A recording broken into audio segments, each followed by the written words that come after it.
God creates this wonderful place for Israel to live in, and then they disobey him, i.e. Adam and Eve, eat of the fruit. They, due to the tempting of some neighbor of theirs, the snake, and then they're cast out and barred from entering again. And so we have the direct Babylonian parallel. It's paralleled again with the flood myth. It's paralleled again after that with the Tower of Babel. And then it's really paralleled with other stories as well, like the whole Exodus is another one. Whoa. So what we have here is that the whole story is just an allegory for the Babylonian exile in the end. And how would you answer that, Rice? Well, I love the knowledge. Now, I disagree a little bit with your Tiamat thing in the sense that Marduk actually cast a net to trap Tiamat under the net, which I believe this is the firmament. Okay? And then he cuts the Tiamat and makes the earth with it. Now, Tiamat represents the chaos or one of the primordial water. Abzu was the husband of Tiamat. Okay? Now, if you want to say that syncretized... What, sorry? You are right that he traps her under the net and everything, but you're forgetting that he does dismember her, and then that's how he splits the firmaments. The earth. He creates the earth with her body. The firmament is the net. After he splits her apart, separating the waters. Oh, that's... He separates the waters from the waters. You are forgetting that he dismembers her, and I have it. Where is it? Yeah, he dismembers her, and he makes the earth with her. Somewhere. It's kind of graphic. Yes, he cuts her up in pieces. There. I have it right here. He dismembers her. With her, he creates separates the firmaments and then creates the land. But you're trying to negate the fact that he still splits her in half and separates the firmaments by doing it. Well, splits her into several pieces, but... Again, we almost agree. The net is the firmament. He cuts her up. He makes the earth. Now, every creation... Do you believe that really happened, Rice? It starts. Yes. Do you believe that really happened? With the two primordial... Yes, it starts with the two primordial water every time. You can go Genesis verse 2. It says that the Spirit of God is hovering above the face of the deep, moving the face of the waters. He's moving above. Now, if you go and you syncretize that with the Egyptian, okay, it's Atum. Atum is a self-created God, and he comes out of the primordial water. And then he creates Shu, which is the wind, and a couple of their children. They go and explore the water and they get lost, so it creates Ra to find them, which again can be syncretized with Genesis, right? Spirits of God moving above the face of the deep, and then he says that there be light. He creates Ra. Right? So I just have to ask you: you honestly believe that a woman opened and created the firmament with her? What was the question? Sorry. When you said that you're also. You also mess up your Egyptian mythology because actually the first gods that Atum creates is Shu and Tehut, if I remember correctly. What I said was the wind. You said that he creates Ra. You said he created. No. The other gods, right? I create Shu and one, and the two go out to explore the primordial water. They get lost. Then he creates Ra to go look for them. That's what I said. All right. So let's go over to Steve and Steve, can you shed some light somewhere? I'm so lost. I don't know anything about that particular topic. Yeah, I have nothing to add to that because the Bible just isn't my shtick. Go to the science. Okay, because I am curious because he said that a cow changing into a whale. So I have to ask for the original source. What source says that a cow? And now you're talking about an actual individual cow going to sleep one day and waking up and tomorrow it's a whale? No, obviously not. Okay, I understand the concept of evolution. Should be a population. I understand the concept. Okay, so I'm not sure that you do. That's why I really Yeah, not I sure do. that I you just disagree with it. I do, Okay. but I just Can disagree you with show it. me? Okay, sure. Do you understand that cows are bovines, and whales are cetacea? Yes. Cetacea. Okay. So Yes. whale population. Can you show me a source from an academic publication of any kind that a population of whales became a population of cows? Because that would invalidate the theory of evolution. Yes, because they both have calves. Cows are not whales; they're bovines. But they both have calves. If cows can't, they both have calves. This is true. Confirmed.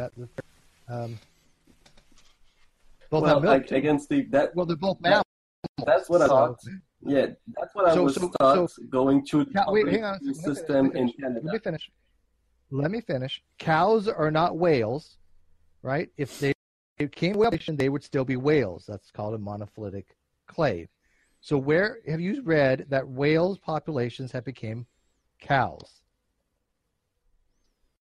Well, that's what, again, during my biology classes in Canada, during my education, I was also taught that men come from primates, inferior. Okay, that's not my question. Kind of I didn't ask about man. No, I asked I know, for but citation. you, Okay, so all you have is I don't have the anecdotal source. story. I don't have the source. Okay, so you have. That's what I was I just taught. want to clarify that. So you have an anecdotal story from what you misunderstood in your biology class. Because I'm sure they brought things up called I tell you, Pakicetus and Amblicitus. Have you heard of those? Pakicetus? I understand the concept. I just disagree with the outcome. You don't. No, I'm telling you right here, you don't. If you think that a whale population became a cow population, you don't understand the concepts. There is an Amblicitus and there's Pakicetus. Well, neither does science. You have a straw man. Okay, then. Well, that's what I was taught. Then, my biology. No. What happened was you misunderstood it. Because if you were taught that, you can go right now and validate it, and you can go find a source that validates what you just said. But you can't, because there's no such source out there. Why do you think there's no such source out there? Cows to whale, just cow to whale evolution. I mean, I just googled it. The evolution of whale. I'm gonna click the first link. Evolution Berkeley. So yeah, I mean, they clearly say that. Yeah, here we go. You want evolution Berkeley?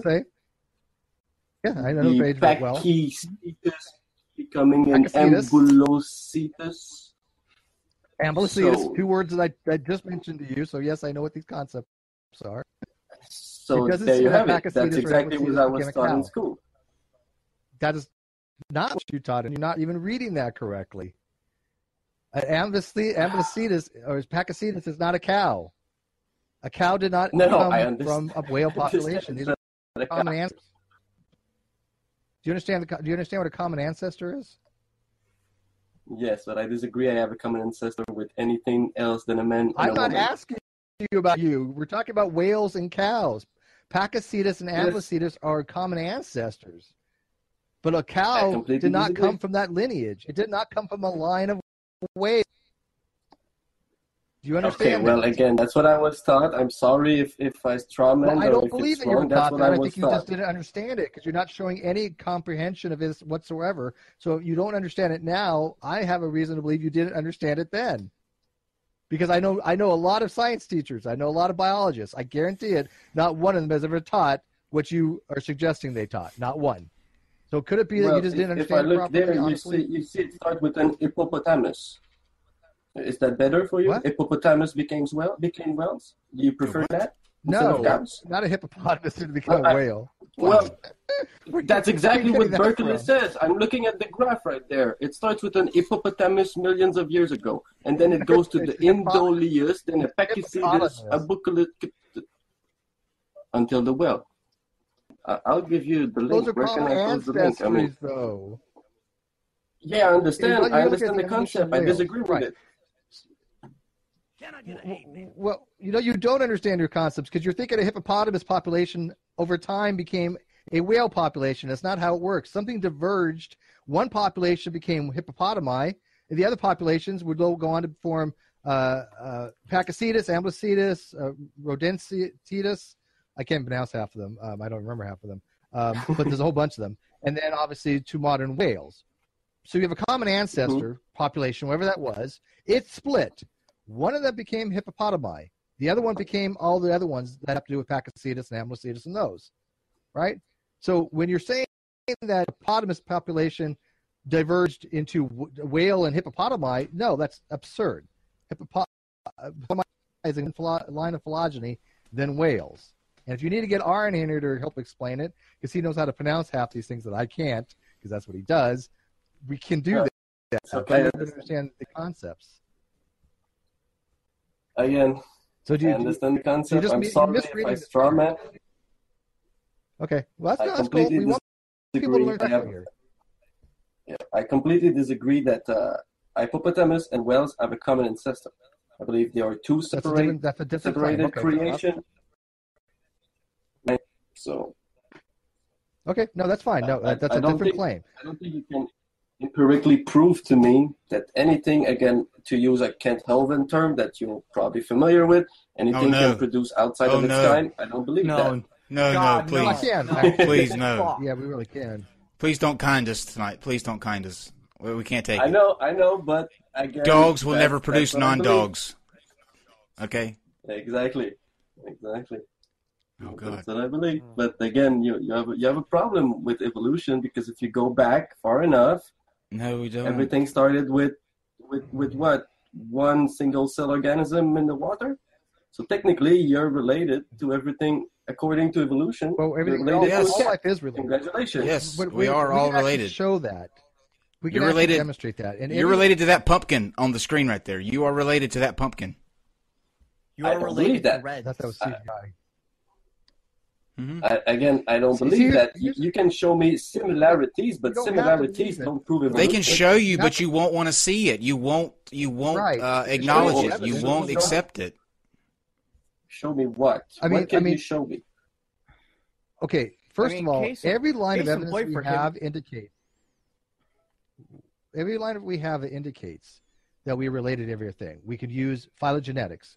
We can use cladistics. We can use proteomics. We can use ERVs. We can use mitochondrial DNA. We can use molecular clocks. We can use fossils, changes, fossil record, Gulab gene, genes, you name it. We can show that everything we look at is what we would expect if we're related to anything else. I don't think that similarity proves evolution. Well, and dropping something to the ground doesn't prove gravity. It shows gravity exists, right?